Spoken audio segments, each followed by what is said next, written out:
আসসালামু আলাইকুম দর্শক, হঠাৎ করেই গণেশ উল্টে যাচ্ছে কিনা এই প্রশ্ন আমরা তুলেছি বেশ বেশ কতগুলো ঘটনার পরিপ্রেক্ষিতে। এই বাংলাদেশে ডক্টর মোহাম্মদ ইউনূস তিনি বিদেশি শক্তির সহযোগিতায় এসেছিলেন এবং বিদেশি শক্তির সহযোগিতায় টিকেছিলেন, এইটা সর্বজন বিদিত, সবাই এই কথা জানে যে আমেরিকা, ইংল্যান্ড, পশ্চিমা দেশগুলো মেইনলি সেগুলো যদি আশীর্বাদ না দিত, স্নেহ না দিত, বুদ্ধি না দিত, পয়সা না দিত, তাহলে ডক্টর ইউনূসের পক্ষে নিজেরও টেকা সম্ভব ছিল না, তারই উপদেষ্টা বাহিনীও টেকানো সম্ভব ছিল না। সেগুলো থেকে আবার এনসিপি প্রসব করে এনসিপির মাধ্যমে আরও কিছু মবকারীকে সমাজে রাজ করতে দেওয়ার, সাময়িক রাজ করতে দেওয়ার সাহস, হিম্মত কোনো কিছুই হতো না। এবং এই বাংলাদেশের স্বাধীনতা, সার্বভৌমত্ব, বাংলাদেশের প্রগতিশীলতা এবং এগুলোর বিরুদ্ধে একটি উগ্রপন্থাকে অ্যাস্টাবলিশ করে দেওয়ার কিছুই তিনি করতে পারতেন না যদি পশ্চিমাদের হাতের পুতুল না হতেন। পশ্চিমারা ভাষায় আবার ডুবায়। পশ্চিমারা আফগানিস্তান বানিয়েছে, আফগানিস্তান ডুবিয়েছে। পশ্চিমারা পৃথিবীর বহু দেশে নজির আছে এরকম। ডক্টর ইউনূস তৈরি করেছে, ডক্টর ইউনূসকে আবার জলেও ভাসিয়েছে। এবার ডক্টর ইউনূসের দুশ্চিন্তার কারণ কি খুব বেশি হয়ে উঠছে না মার্কিন যুক্তরাষ্ট্র, আমেরিকা? দুশ্চিন্তার খুব বেশি কারণ হয়ে উঠছে না যুক্তরাজ্য বা ব্রিটেন, যাদেরকে তিনি টিউলিপকে দিয়ে খুব সাংঘাতিক হেনস্থা করেছেন?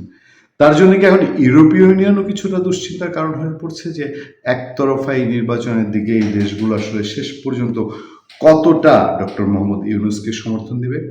আপনারা খুব খেয়াল করে দেখবেন যে ইউরোপীয় ইউনিয়ন এবং মেইনলি যুক্তরাজ্যের রিসেন্ট স্টেটমেন্ট এবং আমেরিকার স্টেটমেন্ট ডক্টর ইউনূসের কপালে কি একটু চিন্তার ভাঁজ ফেলেছে? খেয়াল করবেন দর্শকরা।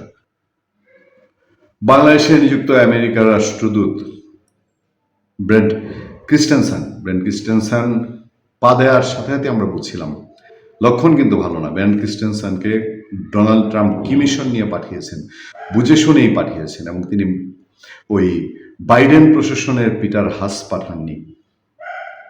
এই ব্রেন্ট ক্রিস্টেনসন তিনি বিএনপি চেয়ারম্যান তারেক রহমানের সঙ্গে দেখা করেছেন। তারেক রহমানের সঙ্গে দেখা করে ইউএস এমবেসি তার ফেসবুক পেজে কি পোস্ট করেছে সেই পোস্টটা একটু খেয়াল করবেন আপনারা। যে পোস্টে তারা বলছে ইংরেজিতে যে I meet today with BNP chairman Tarique Rahman to hear his presented perspective on upcoming election. The United States looks forward to working with all Bangladeshi political parties to advance shared peace and prosperity.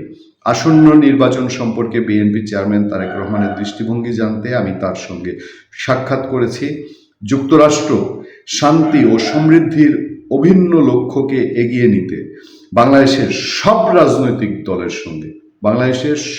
রাজনৈতিক দলের সঙ্গে কাজ করতে আগ্রহী। Doctor ইউনূসের তালিকায় নিষিদ্ধ ঘোষিত আওয়ামী লীগ। আমেরিকার তালিকায় কি নিষিদ্ধ ঘোষিত?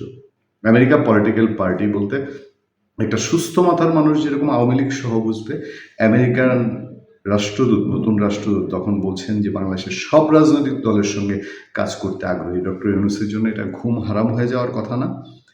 এরপর আসেন ইউরোপীয় ইউনিয়নও স্টেটমেন্ট দিচ্ছে, এবং ইউরোপীয় ইউনিয়নও কিন্তু বাংলাদেশে গ্রহণযোগ্য, শান্তিপূর্ণ, একদম তাদের ফেসবুক পেজেই বলছে যে the you meet with BNP chairman Tarique Rahman yesterday, Ambassador Miller and all 7 representatives European heads of mission in passes a message of support of smooth election and the strengthening of EU-Bangladesh relations. মানে smooth election বলতে তারা একটা খুব ভালো নির্বাচন চায়। সেই ভালো নির্বাচনের সংজ্ঞা কি আমি আপনি বুঝি, ডক্টর ইউনূস সাহেব বুঝেন না? নিশ্চয়ই বুঝেন। এবং এই ইউরোপীয় ইউনিয়নের বক্তব্য, ইউরোপীয় ইউনিয়ন এই সরকারকে সবচেয়ে বেশি হেল্প করে আসছিল তাদের নির্বাচনের ব্যাপারে। সেই ইউরোপীয় ইউনিয়ন বলছে স্মুথ ইলেকশন চায়, আমেরিকা বলছে সব দলের সঙ্গে কাজ করতে চায়। আর এবার ব্রিটিশ রাষ্ট্রদূত সারা কুক, তার কথা না হয় আমি আপনাদেরকে নাই বললাম। সারা কুক তারেক রহমানের সঙ্গে দেখা করে তিনি আর ফেসবুকে পোস্ট দেননি, তিনি সেই করে রাত্রেবেলা উড়াল দিয়েছেন দিল্লির দিকে। এবং সেই দিল্লিতে তিনি কি করছেন আমি দিল্লির সাংবাদিকদের মাধ্যমে আপনাদেরকে জানানোর চেষ্টা করব। দিল্লিতে তার গতিবিধি সম্পর্কে তিনি কোথায় কোথায় যান প্রশ্ন তুলেছে জুলকারনাইন শাহের সাংবাদিক, প্রবাসী সাংবাদিক, অনুসন্ধানী সাংবাদিক। তিনি জানতে চান যে দিল্লিতে ইলেকশনের অল্প কয়েকদিন আগে কেন সারাকুক গেছেন, ওখানে কি কাজটা? হ্যাঁ, অবশ্যই নিশ্চয়ই কোনো না কোনো বিশেষ মিশন নিয়ে সারাকুক দিল্লিতে গেছেন। দিল্লিতে কে থাকেন? বাংলাদেশ নিয়ে আমরা কেন চিন্তা করবো? দিল্লিতে থাকেন আওয়ামী লীগের সভাপতি শেখ হাসিনা, যিনি আগামী 23 তারিখ দিল্লিতে প্রথমবারের মতো ওপেন, যদিও ভার্চুয়ালি, কিন্তু প্রেস কনফারেন্সে অংশগ্রহণ করবেন। এইসব তথ্য ডক্টর ইউনূসের নলেজে আছে কি নাই খুব স্পষ্টভাবে থাকার কথা না? এবং এইসব তথ্য আসার পরে মুখে যতই তিনি সাবলীল ভঙ্গি নিয়ে রাখেন, কিন্তু প্র্যাকটিক্যালি কি উনি আসলে খুব নিশ্চিন্ত?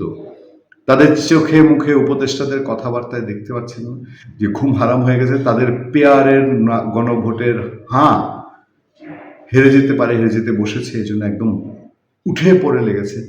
এখন সারা ওয়ার্ল্ডের যদি নিজেরা পর্যবেক্ষক না দিলেও যদি চোখ থাকে বাংলাদেশের নির্বাচনে কি হচ্ছে, ডক্টর ইউনূস কি চাইলেই গণভোটে চোরাই করে হাঁ জিতাতে পারবেন?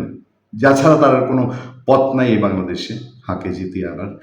ফলে আমরা বলছি যে এই 3 দেশের ছোটাছুটিতে ডক্টর ইউনূস কি একটু টেনশনে পড়ে গেছেন? ভালো থাকবেন, সুস্থ থাকবেন। আপনাদের সাথে আমি আতিক রহমান, পূর্ণিয়া।